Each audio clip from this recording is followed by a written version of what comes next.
muzibe wetwogerera waliwo ayagala agenda ofuna intention to sue afa kinaye mwamufiriza business mufachi yamukwatira emitwalo aga ana nagamutera ku ssimu bwamala ogamutera ku ssimu namugana naye Mzee nalabya akafooko kafunda nandyagadde nkwongerereko oguleko ki poloti kati muzibe akuba essimu ne kati akyabanja muganda wange kewasuubiza taata naye where my question is ani asevingira muzibe namba z'essimu n'amanya nti kati nkubira lujja n'amanya nti lujja nkubiddeko jjo olw'eggulo saamukutte Mzee yalaba naawe kuba Mzee yatwetegereza ennyambala natwetegereza nagamwe mudi baana bato which means yandaba nti ndi muto Mzee omuzibe bwetwogera bwe tutyo solo twawula emyaka gyali n'ogamba nti adde ni mukulu olujja muto n'omusawo gwagamba yagenda maaso n'okubeera nga amukebera n'amujjanjaba twafunye contact y'omusawo oyo naye tulowooza nti ono omusajja yeetaaga gavumenti emukozese muki golaba ajaawa waliwo yakubiddera nga neggoloozo buno mwami si muganda wa mpuuga leka naawe aye temukisussa nnyo naye ngamba simanyi kwanza obwongo omwami ono bw'ayina sofa ku kyendaba ndabira ddala nga wa mugaso nnyo eri ensi eno olaba ono singa yaliwo kusaga y'amabaati newe galaga tegandirabisi Mzee ayinza okuba nga yasoma n'atuuka mu ky'omukaaga kyedda naye nga mugezi okusukka eky'omukaaga gwe bireko ebyo nze kojja wange yali wa kyamukaaga naye yasomesa ab'ekyomusanvu mu kinaana ne bayita bonna nze jjajja wange yali wa pitu naye nga pitu ya jjajja wange mwami wa muluka gwe tuuka Kiboga buuza Leonard Mukiibi owulire erinnya kati kitegeeza lindako kitegeeza kyamukaaga yedda mu gyekinaana yesini eyokuna oba ey'omukaaga yakati yesini eyokuna eya 2000 yesini ey'omukaaga ey'omulembe kitegeeza omuvubuka teweepankira ku mukadde yasoma ekyomukaaga oli omukadde ategeera jjukira yakwata a professional journalist SB4 n'atalaba katundu baali Mzee we yali akatadde nti kapya nga ne wansi waako waliwo omuddo okiraga nti omusajja alabika tasulawo namwe abakyetaaga oyamba Mzee mumuyambe kuba yafaanana okuyambibwa naawe ng'oli olina kampani ya firimu osobola okumuyita na acting yansinkanako mu ssomero erimu ekiboga mwaka gwa 2018 ng'asaba obuyambi leka naawe towakana nze kyekugamba kyekituufu Mzee si we mubende omwami oyo yajja ng'atambula by then yali agamba alina kampani mwe baali bakola bikoze bitya kakati mbugasi simanya bino nga bwomanya bakola mu factories nebimukuba n'alwala ki amaaso ne kampani n'emugoba n'aluzinga kati kyakyakola ki kyakyalina by then yalina nno n'empapula zeryata brothers eza kampani ez'amaaso Munnayuganda omulimi n'omulunzi atunda ebikozesebwa mu kulima n'okulonda buno obubaka bubwo anti bannaffe aba Afro-Canada Business Initiative wamu ne Global Events Canada bakuteereddewo omwoleso ogutuumiddwa Agri-Business Canada International Expo 2024 awo ku Queensburg Convention Center okuva ng'ennaku z'omwezi 10 okutuuka nga 11 August 2024 mugenda kubamu okwolesa ebikwata ku bulimi n'omulunzi eby'enjawulo emisomo egy'enjawulo okuyigiriza okukozesa ebyuma bikalimagezi mu kulima n'okulunda engeri y'okugaziyaamu akataleko emitala w'amayanja wamu n'engeri y'okufuna zi international loans okwewandiisa n'okumanya ebisingawo genda ku website yaabwe eya www.afrocanada.net oba bakubire ku ssimu ezo. Amanya nze Nsuuga Mustafa nkola ne Alihira Holdings Uganda Limited tuli bakozi ba biodigester wamu n'okuzimba okw'enjawulo so olwaleero tuli waneeno nga tuli nkola biodigester ekyenjawulo ekiriwo nti yo eri mu basement wakati okusinziira nga bulijjo abantu mu kiraba ti eno parking lot so eri wansi eri parking lot eri mu basement leero tukoze size y'abantu 5 ng'era erina capacity okusavinga ekizimbe kino kyonna nga wekinaabeera waneeno ng'era emigaso gya bulijjo gya biodigester tebagenda kunuunamu atwetaaze ku namba z'essimu 07017669992 ne MTN 0789224230 enamba ezo zonna kweziri ku WhatsApp. Nkujjukiza gwe omulungi atulaba nti tuli ku Farukwa Sons batunda ebintu ebikozesebwa mu nnyumba byonna oyagala bibajje bitanda dining, oyagala ntebe nnungi za class ziriko, oyagala wardrobes ez'omulembe, oba oyagala duvet, bed covers ez'omulembe, oyagala bitanda bine bitagwamu bitagombe bitalumya mugongo byonna. Faruku Nsanzi basangwa Kibuye ku Ntebe Road, bali opposite ne Petrosite okumpi ne Keti Motors. Genda obakubire ku simu, namba za simu ziri wansi awo, yogerako nabo. Jango lambule, jango gule. Morris Cakes and Events Limited bakola cakes eza birthday, okwanjula, baby shower, bridal shower, mu buli design yonna gy'oyagala, traditional cakes n'ebika ebirala. Kosa n'okutegeka emikolo ne girabika bulungi. Basangibwa wa Kaliga okumpi n'akatale k'aba veteran. Ku namba z'essimu z'olaba wansi awo ku call ne WhatsApp, kola order cake kutuukako yonna gy'owangaalira. Kale nze lujja omulungi atulaba okwetoola ensi yonna mugamba mutya, bigenda bitya? Sawumu ennungi eri abasaamu bonna bonna okwetolola ensi yonna, mbeebaza okusiiba, ndowooza buli kimu kitambula bulungi. Nkusaba okkakkane, beera mukkakka mu nnaku zino ezibulayo, omanye omuntu mu nnaku zino ezibulayo ayinza okuliira awo mu kisiibo ng'ate asobodde omumalako ziri bulungi, ate era omulala asobola okukola ezambi. Amazambi ogamanyi? Amazambi ayinza okugenda mu maaso n'okola ekikolwa ekyokuba mu kibatu ebyo ebimu ku ebyo ebikola amazambi, bikola amazambi. Kati atategedde kibatu oyinza kigonzagozaamu otya ate nga naawe tokoze ezambi kuba tukyali mu kisiibo. Ne mu byonna olina kubeera ng'osigala oli royo eri Allah, kyekyo kyokka. By the way, ebintu by'okusiiba tebiriimu nnyo okugamba nti oba bakikusibako busibi, wabula kukyagala mu mutima n'omanya amakulu g'okusiiba kyeki, ekyo kyokka kimala. Siba n'ensonga tosiba lwakuba nsiiba. Abamu bwe twali tusoma baasibirangako ba girlfriend ne ba boyfriend. Kati ekyo nga bakiramula batya? Ndowooza baba babuto. Naye kirungi olw'ensonga nti kanate eno mu byekikulu singa girlfriend tansiibirako kyangu nnyo okwonoona. Kyangu oba boyfriend. Naye ate njagala okwebaza Allah kuba byonna yabigera n'atuwa ekisiibo mukadde nga kamusa n'agenza oleeta enkuba nga ekisiibo kiggwako. Ekyo kisabye nga ggwe atasiiba era okyebaziza nga ggwe atasiiba. Ffenna tuli basiibi. Asiiba yali yagadde obudde ne bubeera buweweevu nga tebwakanga ate we bwali wali. Nedda buleke eyo kuba kati essaawa eno waliwo abamaze dde okwonoona ekisiibo. Gye bali gwe enkuba togirabye. Omusajja omu omugezigezi yagamba atya? Ba businessmen babeera mu office nga basaba kacyayi ng'abaavu bali mu kuzaala. Ekitali kibi bo banywe kacyayi kaabwe naffe tufune essanyu. Naye essanyu mulyerekereze mu kisiibo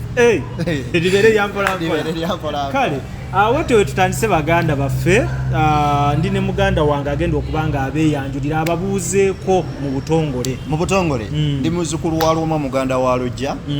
So tugendagenda maaso nakubeera nga tutanya ensonga enjawulo. Amanya ge bampita nze Uncle Then in the microphone soldier the global virus Steve bwe tudde eno ambeera Deni musajja mukulu wa Beyond the Newsroom.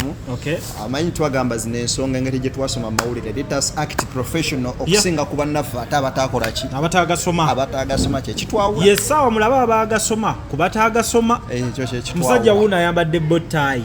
ayambadde bulungi. Byonna bireke bannaye. Onoonya kumbuuzaanya nyambaza nga neeyambaza. Kubanga kati awo tutandise oppima enjawulo. Enjawulo ebeera tuleetamu ensonga nti abatasoma babambaza. Ekyo nakyo weekiri. Omanyi kuki abantu be bambaza abatunula mu kamera oba nkyogere. Waliwo yaŋŋamba omanyi abantu balina theories ez'enjawulo. Buli pulezenta nga bamwambaza engoye n'ajja ku TV. Mbaba talina content, that is someone's theory mu nfune bulungi. Kati then abalala ffe abatatunda ngoye ku TV tituba ne content. Sigenda gattako kigambo kyange kyonna okujja kwogera maaso n'okubagamba nti mwebalegenda maaso n'okubeera ng'olwaleero muganda wange Lujja okyaziza muliga munnange. By the way, nsanyusa okubeera nga nkusinkana. Nange nsanyusa okuba nti mpulira so far so good ebigambo birambika bulungi. Manyi nti we tulaga wali buli muna Uganda agenda bbanga afuna ekyo kyemmanyi kyogenda obbawa wano wozze kituufu. Mukama mulungi. Omukulu ono neegaseeko okusookera ddala nti bingi byasobola okuba nga akoonako naye wenjagala asooka ateeka ekinyusi y'ensonga y'omuzeeyi olwaliro gwe muyita omufere y'ensonga ya Ssaalongo amaze ebbanga atalina balongo tabayina naawe saagadde kyogera ekyo kale genda maaso omanyi nze sibikkirira nsonga mulimu ebintu ebimu twagambye tugenda ku acting a professional leero so saagala nze bikka nsonga era ensonga ezimu kwezi ezanzijayo ngambe nti nno kaninye mubigere nkole story eno abamu tebandaba nnyo mu kamera okusinga nga balaba Ricky gwe njogera Ricky omutegeera abalala bate bamutegedde bakite sewaje tebajja kukita naye okubagondeza mukambatandikirewo eki omukulu ono ekimundeesezza olwaleero kwe kubanga atutemera ensonga ya Mzee gwe mugamba nti mufere ow'emubende abaddeyo nnyo ku ground era y'omu kwabo abakasembayo okubeera ne Mzee agenda kubanga atubuulira ebituufu from ground ebitali ya social media from ground then atubuulire n'essaawa eno Mzee kyekiriwo okuva mu famire ye ennyumba yazimbiddwa n'ekyalo kati kyogera ki oluvannyuma lw'okuba nti kati buli omu amumusizza eri ensi awo tuba tutandikira ku nsonga za Mzee Mzee ono abangi gwe bagamba nti ye Mzee Bilungi Ivan Ssaalongo ate nga amawulire amalala gagalaga nti amannya ago si matuufu si ye Ivan Bilungi so nga bw'omanyi nti omuntu yenna bw'ayingiramu eno system singa taba mutuufu nga mufere aba akyusa identity okusinzira mu kitundu mwali ne buli level gy'aba agenda maaso n'okubeera nga atuukako by the way nze nagenza okumutuukako bino ebya social media mbadde mbiraba ne nagenza okumutuukako ng'Omuzee ono yansinkanako mu ssomero erimu ekiboga mwaka gwa 2018 ng'asaba obuyambi leka naawe towakana nze kyekugamba kyekituufu Mzee si w'emubende Mzee w'emubende ono Mzee gwe twogerako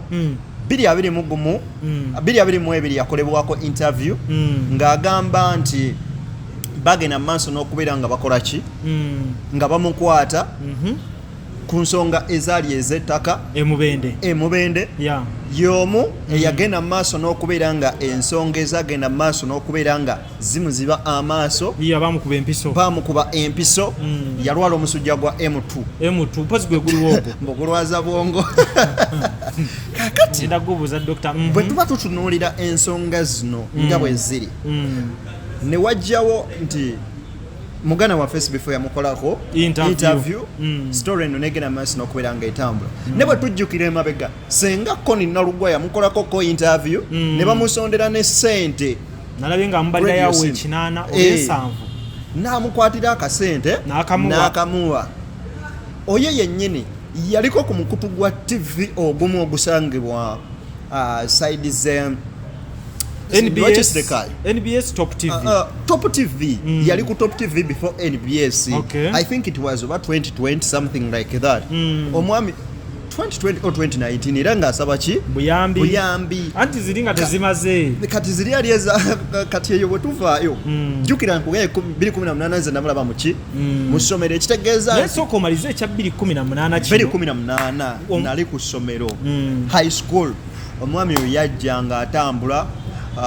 by then yali agamba alina company mwe baali bakola bikoze bitya kakati mbugasi simanya bino nga bw'omanya bakola mu factories nebimukuba n'alwala ki amaaso ne company n'emugoba n'aluzinga kati kyakyakola ki takyalina mulimu by then yalina nno n'empapula ze Eliata Brothers eza company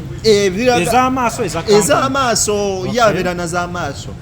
asobola okulaga nti company gye nali nkolera yali bweti yali side zeeyo jinya ne byakwe so kakati from 2018 izze kumulaba kati essaawa eno mawulire ku ssaawa eno so wali mu ssomero ng'okyali mu high school olwedde yali ayitamu ng'atambuza akabbo nga leero muzibe nga ku nsonga eyo gamba nti muki muzibe kakati we tujjira okugamba muzibe ono atambula mu ngeri bweti muzibe kiki atugamba nti nno byakatwalibwa almost malwaliro ameka 3 nga yatuuka n'emmengo dokita n'amugamba takyasobola kukola ki kulaba era nakati takola ki naye muzibe oyo asobola okutegeera ng'otuuse naga akawowo kano sika wano olabika ovudde Kampala anti muvudde Kampala ebiseera ebisinga omuntu abanga oba amaaso tegalaba ate ennyindo ziba zikola nnyo muzibe n'akugamba kamera muzigjeeko temundikodinga kamera ezo musooke muziggyeko kuba amanyi ab'e Kampala mutambula nnyo ne kamera ab'e Kampala tutambula nnyo ne kamera ne weetaba eno etukwata oba ne smartphone muzibe y'omu n'akwata smartphone esimu 2 mapeeza bw'ati nagamba kati olaba eno bano bankubira bantawaanya eno erimu layini ya Airtel nga kituufu lujje mulimu layini yaki ya Airtel n'akwata eno nti mulimu layini yaki ye MTN kitegeeza nti engalo ze zisobola okufiiringa layini ya Airtel eri mu simu ne ya MTN simu gyerimu but remember nti zonna ziri mu type ya simu emu Airtel zonna zifaanagana buno bumapeesa my question is muziba yawula atya muli layini ya Airtel ng'ate kituufu mweri feelings ze zigattawaawo bazi balina olumanya balina sense eyo endala Katonda gy'abongera kakati nga tukyali ku settlement ya Mzee okusinziira ku Ssewaje Ricky kozi nagenda okuva e Kampala nasooka mukubira simu ne tunyumyamu ne mugamba nti kanzije tukole story eyo negenda emubende ne tukola story so tutuuka mu maka ga Mzee oyo ne Mzee okumutuukako oyina sooka kubaako w'okuba simu ne bwe kuba ku kyalo kyebakulagirira we direct era bagamba basooka kugamba noonya kyamaani jaaka ku kyalo emubende by the way okuvaawo emubende osooka ne weeyongerako ku lw'e40 ndowooza mayiro nga 5 ku 7 then n'okyama munda eyo kilometers nga 15 ng'abeera wala nje yeekweka kati ate luli okusooka 2022 Ricky wamukolerako interview eyo muggalo yali abeera mu kirungi wewa mubende kumpiko ne tawuni eri ewala kati yayeeyongerayo ewala eri yewali abatuuze bonna abamumanyi abatuuze naye nga bayinza okuba beekuusa ku kyakola abatuuze abamumanyi kwe kuli ne chairman ono gwagamba essaawa eno nti chairman amuwala nakati takyakola ki takyamwagala wabula nga chairman oyo yennyini yabadde nga akutuladdiruze ndowooza tuzze tumulaba ne mu interviews zonna abalala ze bazze nga bakola ki bagenda mu maaso n'okubeera nga bazannya kati ku ssaawa y'olwo tutuuka nga tutuuka tunoonya wa Muzibe nga tugamba musooke munoonye chairman jja chairman yasooka kutulayiza kutuggisaayo ID za companies oli wawa biki kakati tutuuka chairman yatuvuga akwata piki yatukulembera tuvuga tugenda yatugamba bugambi wabula kansooke mmalo nno n'essimu yange wano endala ku muliro ndaba oba nnukubira naye wewe wali n'atusongerawo ng'olakyasula mu bideeya oba ng'ennyumba ewedde enju olwo ewedde bamaze okugizimba gyagamba nti SB4 yamuwaayo 45 n'amuwaayo 7 ate n'agamba ewali 45 mbu yayongerako 2 mu maaso ne ziba miliyoni 2.3 ameka ndowooza yo story ogitegeera ebimu mbigwamu naye ebimu mbipiikinga kakati Mzee yoyo nga tutuuka bulungi ng'atugamba jjukira oli amaze otuvaako naye alinga wano oli alinga wali atulengera bulungi mpulira kati mu mbeera eyo nga ono atulengera gwenga yasoma amawulire ng'era wasoma osobola okubeera ng'otunuulira abantu bano endaba yaabwe n'omutunuulira ne eye contact ye kiki ekiri ku maaso body language kiki kyesoma yali esoma kyawo kyali kitegeeza nti chairman ono akubidde oli nti waliwo abamawulire abakola ki abajja olwamutemyako jjukira atugamba nti mwe bwe mutuuka mu mugambe ankubira essimu nzije kodi kati ffe tutuuka bwe twamugambako ku kyokubira oli yagamba chairman amuwalana takyamwagala ne bwe mukubira tasobola kukwata simu yange ekola ki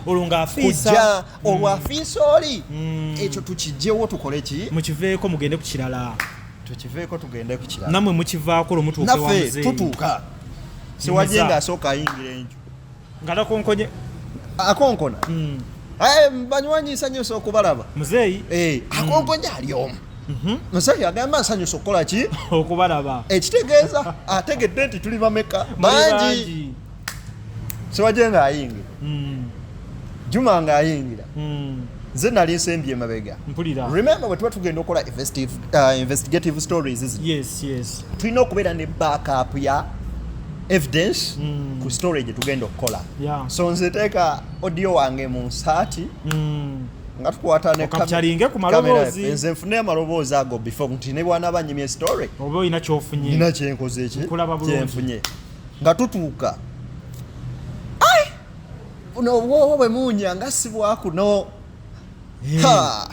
muleka mufudde Kampala mwe nenga mutuufu naye nga oli chairman yamaze olaba ku IDs zaffe zogera Kampala nkulaba okintu ekyo kifuna bulungi singa sekyo Mzee yanditubuuzizza mubenda agamba ki kuba ye town ennungi eryawa eri okumpi era nayo wali abamawulire baayo webale nnyo lwaki Mzee yalowooza Kampala ng'ate mubende weeri anti mwe mufuna ku perfume ez'ebbeeyi tuli mu kisiibo mubende teriyo ba perfume tuli mu kisiibo ngatire emboozi nkulaba kati muganda wange lujja tutuuka bamala obbawunyiriza muti nga simu zitandika okuvuga ewa Mzee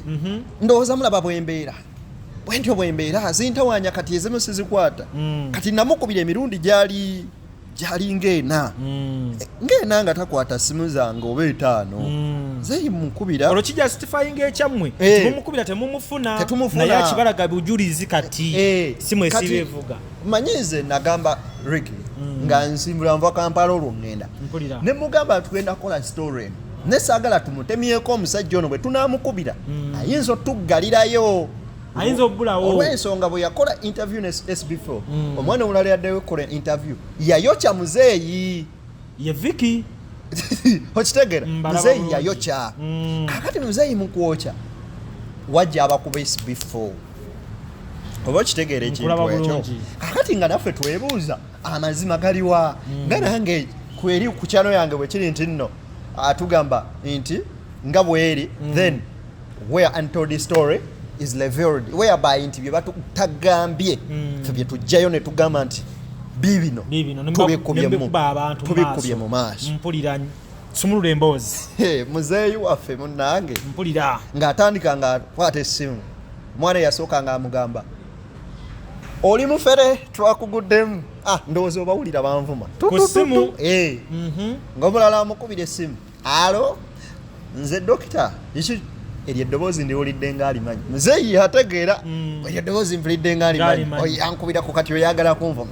tututu kati omu obu yalina byali amubuuza n'amugamba nze nvuma ndi wano nina abamateeka beeni nabo wano gwe Mzee ebyafanyo ebiraga nti yasomako Mzee ayinza okuba nga yasoma n'atuuka mu ky'omukaaga kyedda naye nga mugezi okusukka eky'omukaaga gwe bireka ebyo nze kojja wange yali wa kyamukaaga naye yasomesa ab'ekyomusanvu mu kinaana ne bayita bonna nze jjajja wange yali wa P2 naye nga P2 ya jjajja wange mwami wa Muluka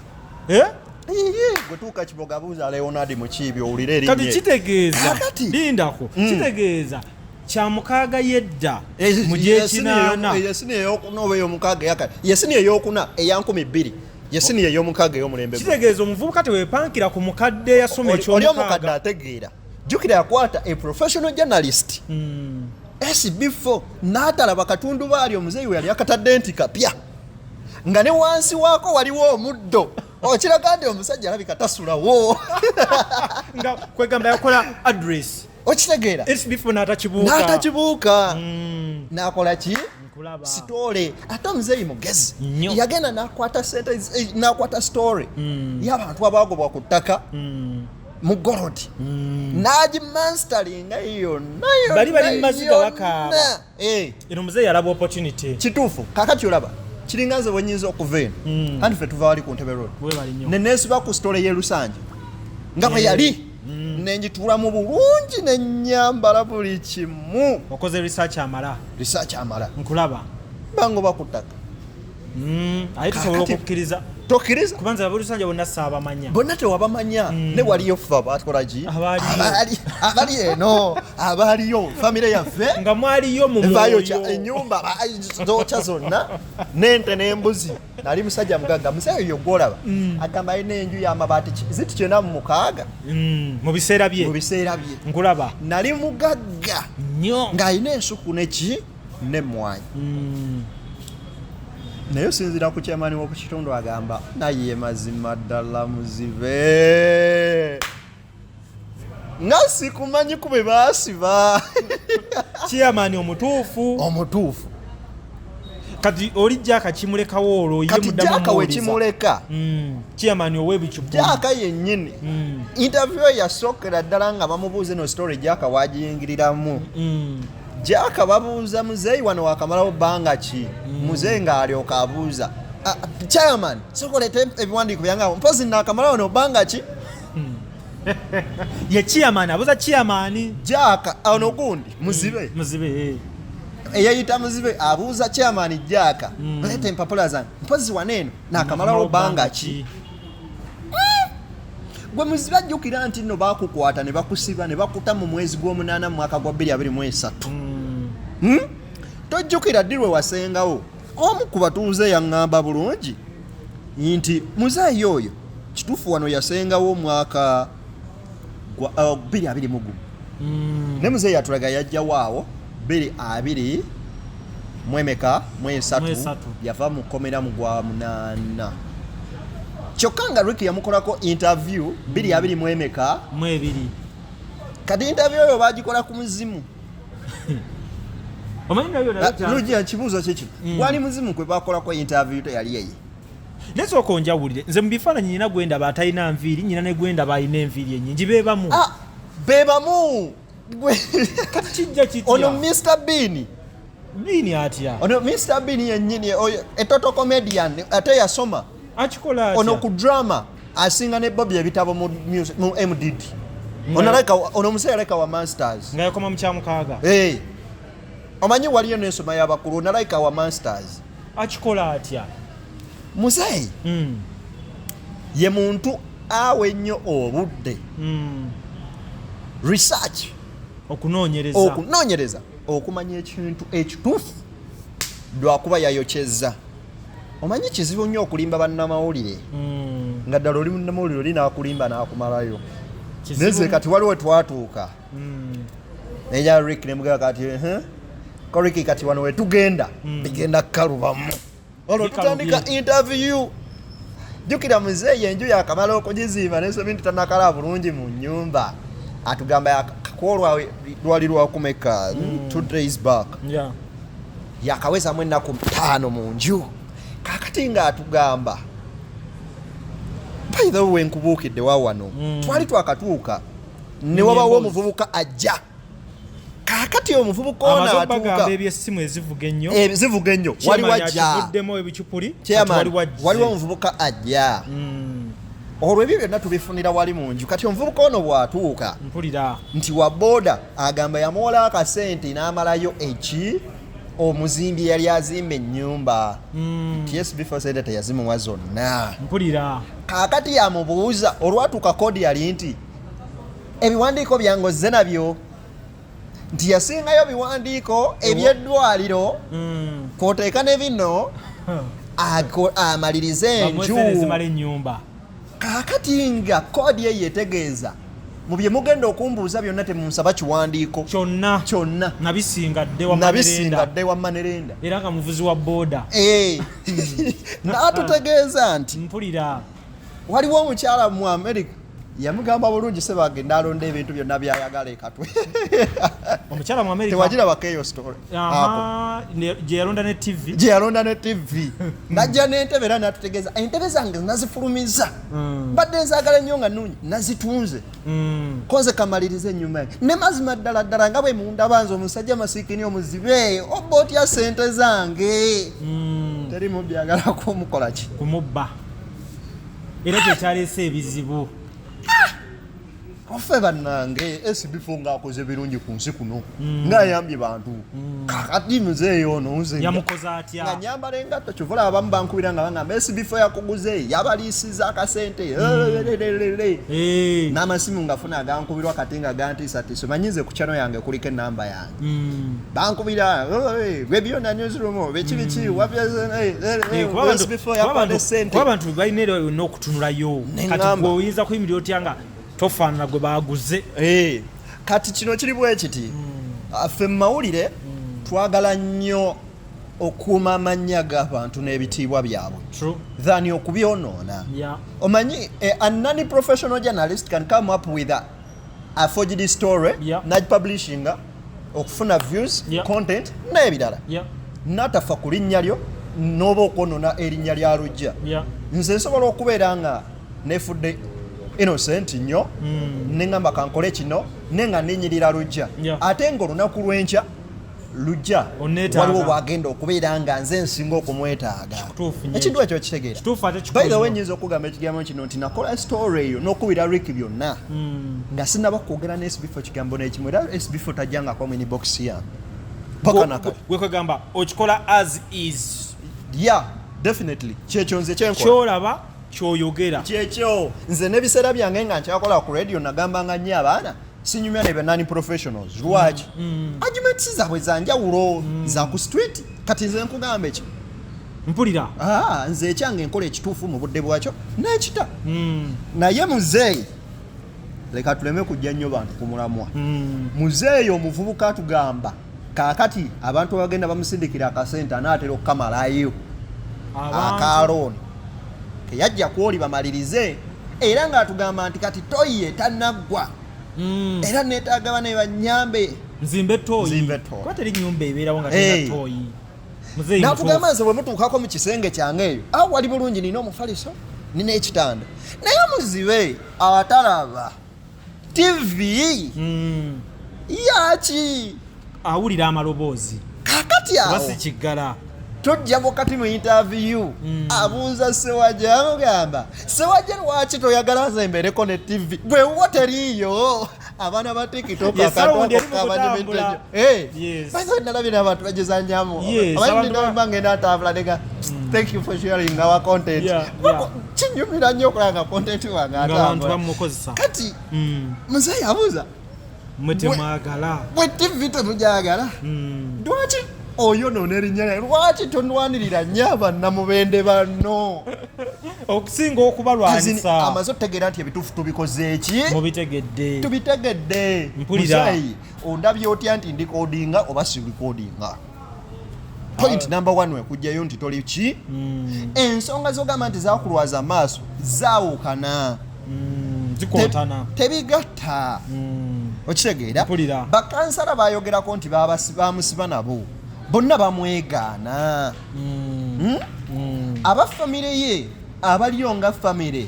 abaana babagane bagana naye Muzeeyi wange lwaki teyeesonyiwa ebintu ebyo ebyekiyaaye bamumanyi nti kekaki kekazannyo ke waliwo omwami yankubidde essimu agamba ki nga w'emityana yankubira yesterday but 1 nga nakata episode 1 ya story eyo nankubira naŋŋamba Deni omusajja oyo yajja ewange emityana bwe yajja ewange ne mukyaza ng'omuntu alazze obwetaavu n'abeera ewange mwattu nkubuulira ki nti nali siriiwo yasituka n'ebyomunju byonna neka naawe ate Katonda mukulu bino byenjogerako ate omuzibe atwala ati ebyomunju Muzibe n'omwana we baasitula ebintu by'omusajja mu nnyumba gano genjogera ge mazima nabwogenda ku channel yange jagisangayo video nga munnamitiya nakuwa bwino ankubidde essimu nga ŋŋamba omusajja yanziba ebyamuzibe nga byongera kuwanvu ati era naŋŋamba osobola okunfunira omusajja oyo nze mwagala eri abamunoonya ali ku wanted Muzibe we twogerera waliwo ayagala agenda ofuna intention to sue afaaki naye mwamufiiriza bizinesi mufaaki yamukwatira emitwalo aga ana n'agamutera ku ssimu bw'amala okugamutera ku ssimu namugamba naye Mzee nalabye akafooko kafunda nandyagadde nkwongerereko oguleko ki kati muzibe akuba essimu ne kati akyabanja muganda wange kewasuubiza taata naye where my question is ani asevingira muzibe namba z'essimu n'amanya nti kati nkubira lujja n'amanya nti lujja nkubiddeko jjo olw'eggulo saamukutte aloba blaza lujja mukama wange wankubiddeko jjo naye nabadde n'abamawulire wano nga bantawaanya abamawulire bano omanyi kati tebava wano munnange badde bantawaanya nnyo naye muganda wange obadde ogamba ki munjuwe mwakonkona tewavaayo muntu yenna okujjako Mzee yaliwo n'obwana ng'akakulu kali myaka nga 6 obwana bugeze bwe twasangawo kaawo kasobola omugamba naye obwana buno bwe twabusanga waawo walinga obwakatuukawo nga bwana bwaba neiba wali ate neiba aliranyekaawo okumpi yono gwe bayita sokolodi chairman yali ku kido yali opposite wali omukutuzi wa ddiiro kakati byonna byetwogedde sofa byebiri ku social media kati njagala tukwate eby'omuntu nga ggwe nganze that is basing on what I saw thank you nga mutunulira bwendi Mzee ne mulaba kuba Mzee yatwetegereza ennyambala natwetegereza nagamwe mudi baana bato which means yandaba nti ndi muto Mzee omuzibe bwe twogera bwe tutyo solo twawula emyaka gya n'ogamba nti adde ni mukulu olujja muto awo oyogera nga manyi mangi manyire eddoboozi ya muvubuka manyi mangi nono akuzekuzemu soomumanya twalinako n'obwolubuto nga eddoboozi lidoodooma naye yamanya nti muto Mzee alaba naawe Mzee kati kiri bwe kiti okusinziira ku ground biri ebitundu 5 okubanga Mzee alaba n'ebitundu 5 okubanga talaba if not so 60% omusajja alaba kati kola woti twawulira ebitundu 5 okubanga alaba omalo twawulira ebitundu 5 lwaki talaba abasajja abasoma MDD ne acting bakimanyi kiki kitegeeza osobola okwambala character n'ogizannya bulungi so Mzee yalina character y'obuzibe ali mu kuzannya kina Uganda kyo kina Uganda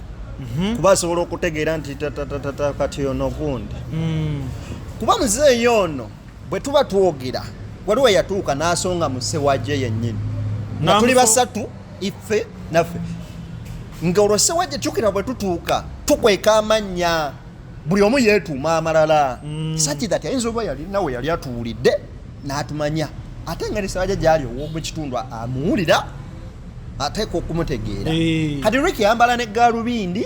tubuzeebuze ki endabika yammwe mukwambala glasses abule Ricky kati Ricky tutuuka nga Ricky yansindikira bulungi ka message nga ngamba n'omusajja alaba omulaba omusajja antegedde n'amusongamu bulunyaga naye gwe sigwe ssewajje igwegwe sigwe ssewajje ate ayinza okuba ayina kiddiimu ku maaso kiddiimu undireka gwe si gwe ssewajje naye oli simutegeera ne gwe si gwe ssewajje nze teyantegeera Mzee lwaki kituufu era tamanyi kuba tandabangako I work with a blind channel nze tondabanga na ku channel yange nga mwendi oyogerera eno wabbali mboozi n'etambula kati mbuuza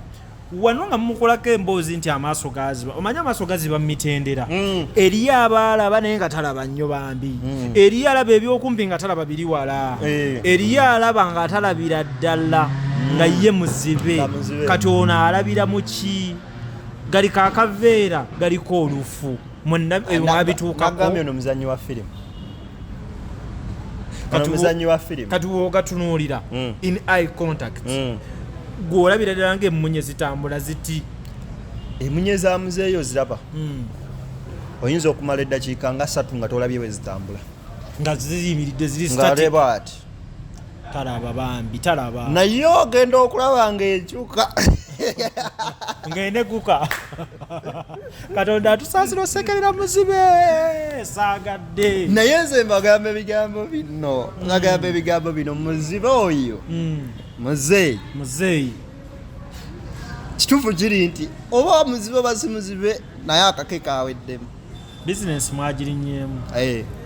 ate nasisuubira Munamawulire agenda kuddayo mukolako interview ku kye twamukoze Mzee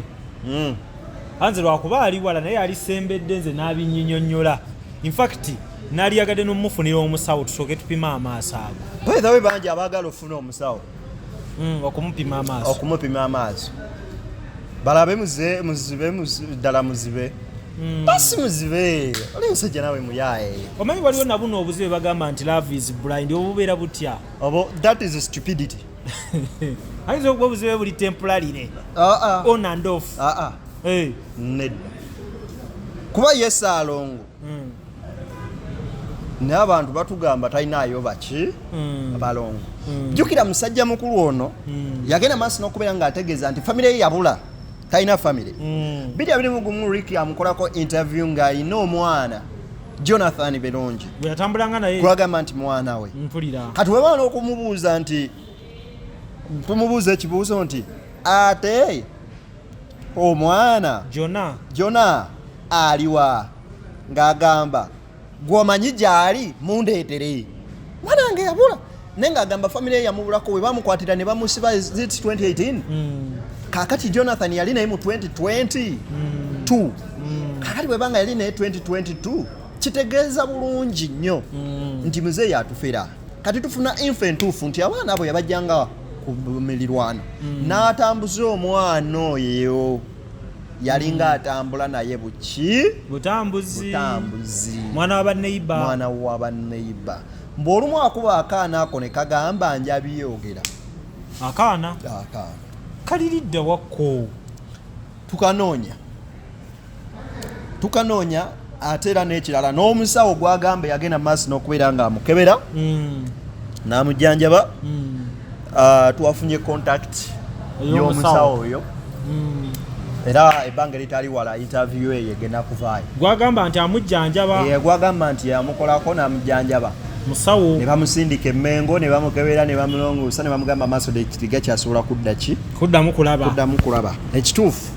ensonga ziringa 3-4 ze najje mu story eno ze yazze atulimba mu phases ez'enjawulo mu nsonga ez'enjawulo. Mzee yoyo waliwo omukyala omu ku Radio Tropic FM Mubende naye yamukolako interview era abantu ne bamusondera akasente oluvannyuma n'amugwamu nti mufere ku tropical agezezaako nnyo emirundi mingi okubeera nga bamukyaza ku Point Radio naye ate ekinnaku nti nabo bategeera nti mufere ne bamuvaako kwe kudda kuze Kampala era mu bigambo bye yatugamba nze sina TV gye situuseeko munju sina radio we situuse nga alina obukugu bw'amaanyi nse baŋŋamba bulungi yes nabadde njogera ne bwino wano wennyini wano ku UBC omwami oyo yajjawo wano bamukolerako wano interview nga namuwona kaakati omwana agamba kuba we Mubende naga bwe namulaba bwe nti nekwata kutana nga omusajja naye n'atuuse ku TV y'eggwanga naye tulowooza nti ono omusajja yeetaaga gavumenti emukozese muki golaba ajaawa waliwe yakubedera nga neggolooza ono mwami si muganda wa mpuuga aleka naawe aye temukisussa nnyo naye ngamba simanyi kwanza obwongo omwami ono bw'ayina sofa ku kyendaba ndabira ddala nga wa mugaso nnyo eri ensi eno olaba ono singa yaliwo ku nsaga y'amabaati newe galaga tegandira bisi lujja isikulima tegandira bisi nange kuba Mzee naye kati ono n'omusamu intelligence ekola bulungi asobola okunoonyereza ate ekyokulala anoonya opportunities eggwanga lisobola okufunamu nnyo yatugamba ebigambo bino baddeekerabidde nze taliika nkolako interview netatambula nze ndi wa mukisa era nsooka kusaba era nze nagamba esibifo ne mugamba muganda wange totya abantu bagenda kuŋŋaanya ssente totya kuba amanyi byayogera nze mukama njagala abantu bagenda kuŋŋaanya ssente bagenda sindika ssente nga bwe namugamba omwana olwateekayo akantu ne katambula netwebuuzaamu natunuulira Ricky bwenti obuwa n'antunuulira netwebuuza Mzee yatunuulira atya akantu nga katambula bamugamba okoze vidiyo etambudde Mzee yoyo gwolaba okumanya muyaayi yalaba bulungi nti interview Rick gye yamukolako teyasoma namba ze ku TV era ng'abanja bwe wagizannya ennamba zange wazisoma nga teziriimu Mzee naziteeka ku screen. oyo yakubira ne Vic n'amubuuza lwaki wataddeyo interview yange ng'ennamba yange teriimu naye Mzee mumukubye nnyo. nedda this is proof ate nga ge mazima Mzee kati agoyingewa Muzeeyi ekituufu kiri nti n'abafa nga 14 gye bali kituufu. Allah wakutuusizza wakuyambye n'ekibi okozesa obukadde bwe butyo anyway gabadde magezi naawe okoze I think enough is enough ekimala kati Mzee yaddewa abadde yasevinga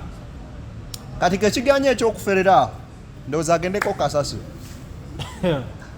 totindika muntu munno awo taakole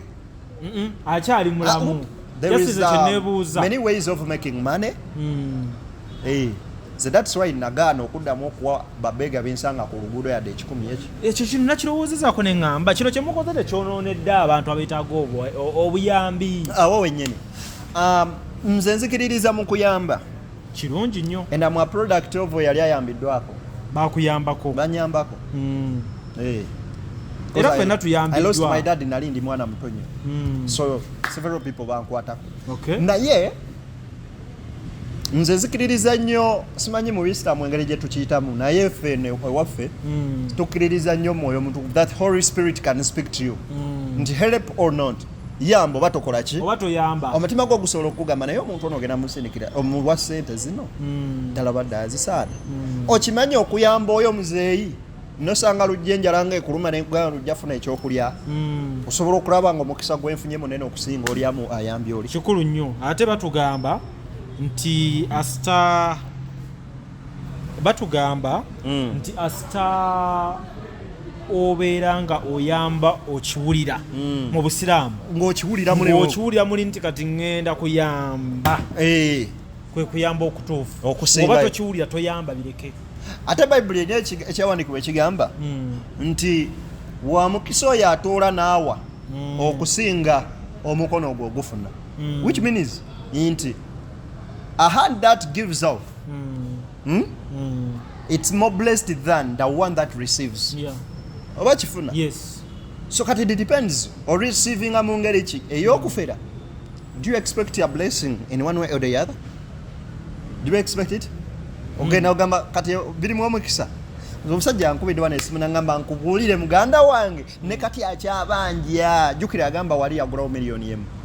kati nga bwe bagamba omwongerezaako miliyoni nga bbiri aba ayongera okugaziira ddala nno kati abanja ezo ebbiri naye nga yasooka musindikirako emigaaga emitwalo 4 nga omusajja yatuse nagamba oba interview zino ze mukola ku bantu abeetaaga oyamba mupanga bapange ne mugamba Mzee eyo nno kyolowoozezza bangi bakirowooza kyovula naffe twavayo tukole amazima tukyeyo kino kyekyo kijja professionalism ku kiri kye nagambye singa temukirwanisa oli agamba nti bano babeera mu buzannyo ekitegeeza ne professional yaffe ng'eyamawulire begenda kufa nti tuli bafere kitegeeza it is okay for SB for today okwongera onyigiriza Mzee ono if at all tebali mu business yemu nga tegwali mupango kuba bamu babaddera babuuza lwaki SB ate asigala nga alabisa omusajja ono kamulabisa olw'ensonga ayina okukuuma erinnya lye ne profession y'amawulire nekyakola okuba nti kiyimirirawo definitely tuli ku UBC 1 mami wange omulongo sala babiri wano wennyini omukyalo oyo amaze ebbanga ng'akola show ziyamba abantu abamu ne balowooza bamulongo abyama omulongo ebbaluwa alabika ezimu azeesomera omukazi n'atula mu karakita n'akaaba amaziga oli yamala kutuukako n'alaba omuntu n'agamba mazima ddala mulongo mukama yamuwa omutima golden heart era buli omu atendereza mulongo it is the same thing senga Koni Naluguwa kyakola ki kyakola era yayamba omusajja ono era nayogeddeko naye ye n'ampa amazima ge nti nze omusajja we yajja gye ndi nalabira ddala muzibe we namala okulaba muzibe ne ŋŋamba lwaki tayambibwa kuba yalina akaana akato ako in fact basooka nakulabirira mwana yali ayidde n'amunoonyeza obuyambi omwana n'amugamba bamutwale mu ddwaliro ye Koni Nalugwa kye yasobola omuyirawo omubiri. Yagambye mwaka ki? Omwaka tetwakituuseeko naye yampisiza mu mbeera. Omwana nga yali ayidde omuliro. Yali ayidde. Omwana yali ayidde era Mzee ne basooka bamufunira ezijjanjaba omwana. Ze zasookera ddala twala omwana bamujjanjabe. Ogatta nno story y'omwana ayidde.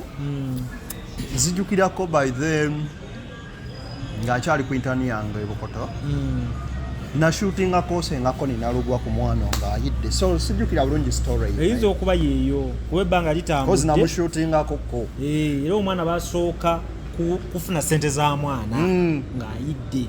Omusajja mugezi nnyo. Mzee naddako. Naye nga bamusiba 2010 n'emeka? 2010 bamutadde 2023. 2023. Bamusiba 2010.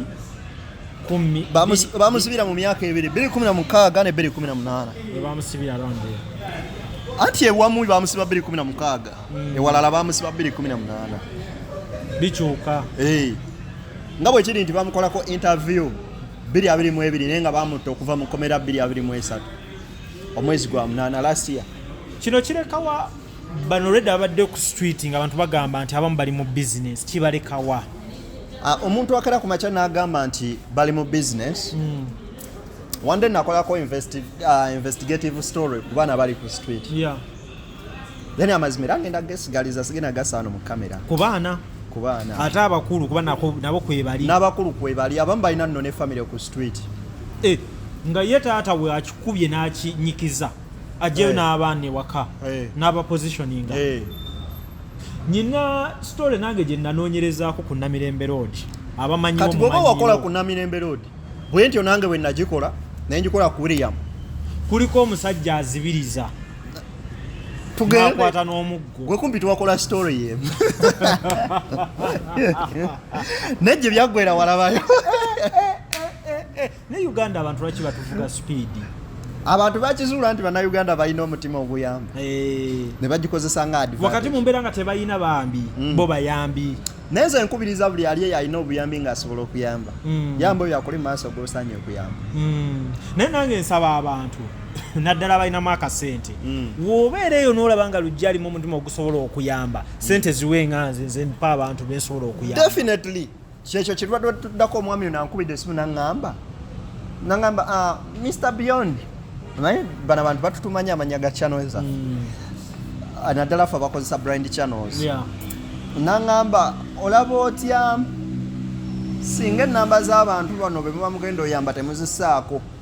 ng'obuyambi direct buyitamu mmwe kuba mmwe muzuula abantu abo ne buyitira ddala mu mmwe ne tuyamba oba tuyambye kuba tuwulira binaatera otutama. Ekyo kyagaana kitya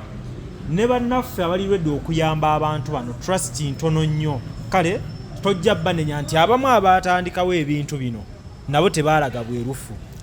Kale ne kittira abalala abajja nga bali ku mazima okubeera nga tebasobola kubeesiga. Okitegeera nti omuntu akukubira essimu n'akugambirawo direct nti mpe ennamba y'omuntu oyo gwe batadde mu kamera naye nga n'omuntu oyabadde ayogera wamugje ku mutendero gw'okuba nti talina wadde n'essimu nga n'oli yakirabye emboozi abadde agigoberera bulungi. Okitegeera nga alinganga akutuma ogende ku kyalo ofuneyo omutuuze oba seekyo genda ogule essimu omuwerwa mpaka boogere naye ebyo byonna bibaddewo. Kati personally nali nyambyeko oba nali nkozeeko ku shows eza charity personally nempanika. Ekisooka ekyangoba ku shows za charity neŋŋamba kanjira nzireka kwe kuba nti n'abantu bano abajja nga basaba obuyambi tebalina mpisa. Namba emu agonda ku lunaku olusooka nga akusaba obuyambi n'olwokubiri ng'afunyeyo 5 nga bamusuubiza 8 olwolusooka nga yakabufuna n'essimu akubira nti bampaddeyo. Olwokubiri ng'afunye ku ssaawa ezisooka wano akukubira era nti wali yansuubiza olwo nga bamuwadde naye naga wali yansuubiza zigenda okuwera 8 9 10 nga takumanyi. Ekyanzija kukuyamba aba upcoming artist kyekyo